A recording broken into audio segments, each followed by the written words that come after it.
Our next guest here on the program, he is a scout for the San Francisco Giants, also the technical director of the NDG baseball program, which of course is highly successful here in this province.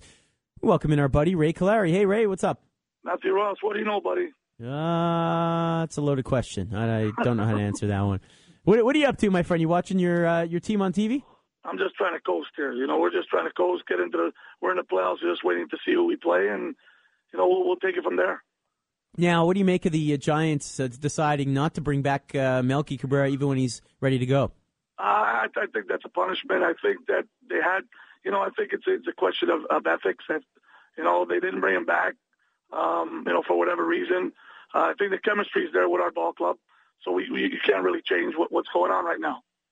All right, Ray, let's talk about these races right now. Are you, as a baseball guy, you love your baseball, are you rooting for the Orioles to win that division over the Yankees? I mean, we may know in a few minutes here if indeed the Yankees. What do you got, Mike? According to Mitch Gallo, what a win by the Yankees on Twitter. They win 4-3, bottom of the 12th. All right, so the standings are as follows right now. Eric Thomas, what is the latest with the Yankees having won?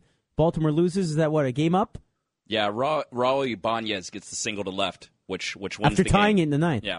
All right, so they're up a game on the Orioles. One game left, I believe, right in the season. There, are you rooting for the Orioles there just to have a nice story, or you don't care? Sure, why not? I think to come back at Dan Duquette coming off, I think a 9-year layoff being in professional baseball, and that team's got that team clicking on all cylinders. It's a great, it's good for baseball. Like, you see these guys, working hard, and then they're a young ball club. They come out of left field this year. And, Dan's got them running in the right direction, and, good for him. He's a good friend of mine, so I'm happy that they're doing well. We know the Yankees are always in the hunt for everything, but it's good to see Baltimore back in business. All right, elsewhere in Major League Baseball, how about the Cardinals not getting it done down the stretch here? Losing today to Cincinnati 3-1. They still are in the driver's seat, but obviously the Dodgers need to win here against your Giants tonight to prolong this situation. From a Giants perspective, do they care if it's the Dodgers or Cardinals in the playoffs? I think you don't want to play a team like the Dodgers because they know you. They play you 18 or 22 games during the year. They're in your division. They scout you heavy. We'll take on anybody, but being a fan, spending $271 million, I hope it backfires. How do you like that? You know what I mean? But what can you do? For me, we can't pick and choose who we play. Whatever happens. And, with 2 games left, we'll see what happens. If the Dodgers get in, Cardinals get in, I think whoever gets in, we just have to play whoever gets in. That's all. Chatting with Ray Callari here on the program. We're talking about the Major League Baseball playoffs as they are just around the corner. We're monitoring some late season action here. Ray, is this a disappointing season, do you think, for the Tampa Bay Rays that they're not going to the postseason, or can they still view this as a successful year because they are a small market team?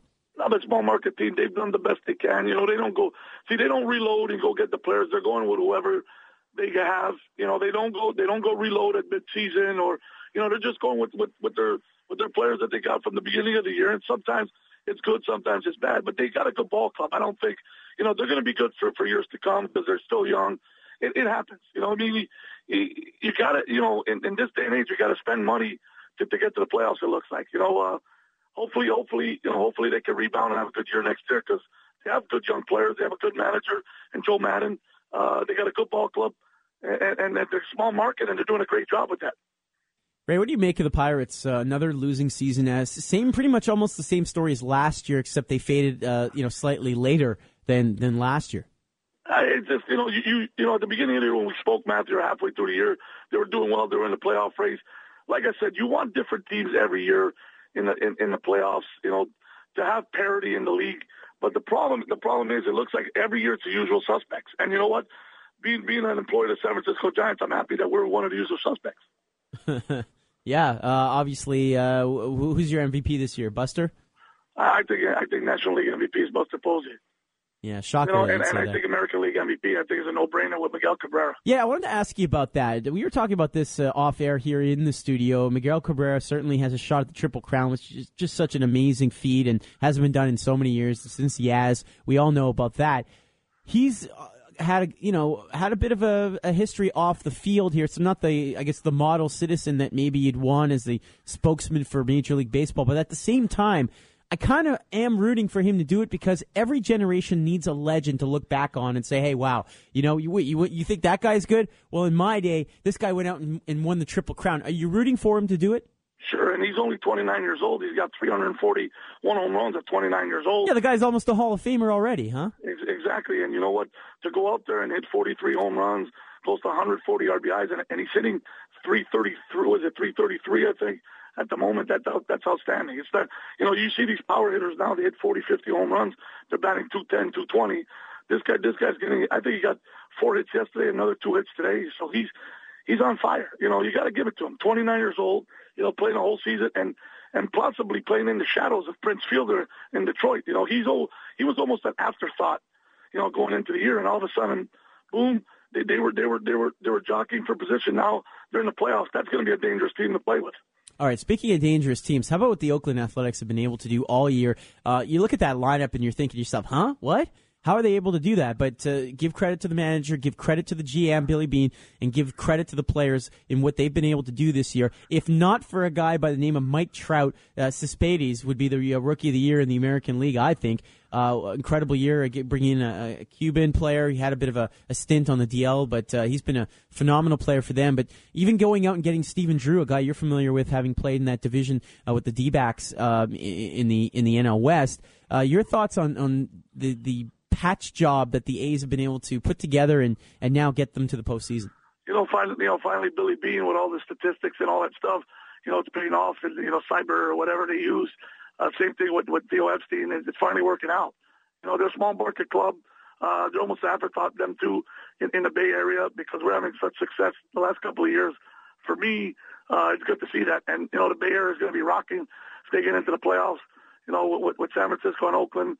And, wouldn't that be a good series right there in the World Series, just across the Bay, Golden Gate Bridge over to Oakland and back over to San Francisco would be great.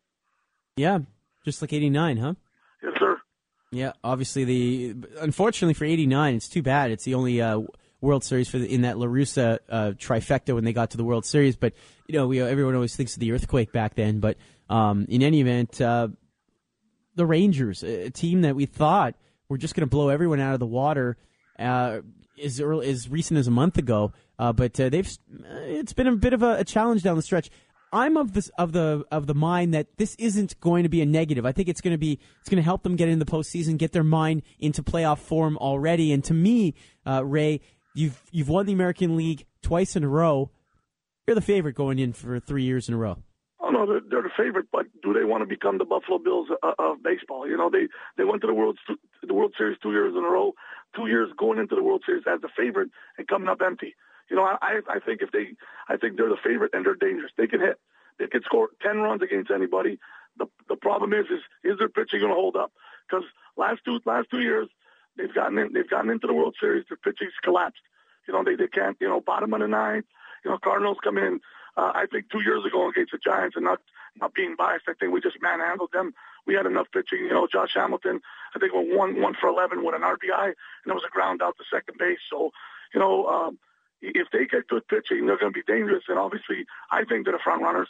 I think if you're a betting man, I think you'd be safe to put the Texas Rangers as the front runner to win the World Series. And after being a bridesmaid twice, they got to go do it. I think they got to come. Ron Washington, nobody wants to go there 3 years in a row to the World Series, and getting there 3 years in a row is a feat. Yep. But to lose and come up empty, that's a little tough to swallow. Ray, we know it's off season certainly for baseball here locally, but what's the website for NDG Baseball, and what are you guys doing right now for the kids? We got our fall ball teams, going. We're going to Long Island this week with 4 teams, with a 13 and under, 14, 15 and 16. The NDG Baseball, it's ndgbaseball.org. Everything's quieted down till about Christmas time. We got a couple of clinics that start just to get guys, loosened up for the fall. But then after Christmas time, we rev it up again. So it's a little quiet, but we're still waiting in the wings to rock and roll. I'll tell you, Ray, we've talked about this. My daughter's going to be 5 in next summer. She'll be 4 most of the summer, I guess. Her birthday's in August. I want her in T-ball and NDG next year. Bring her on down, my friend. Yeah. We got room. All right, fair enough. Hey, Ray, enjoy the last few days here of the regular season, and we'll talk to you soon.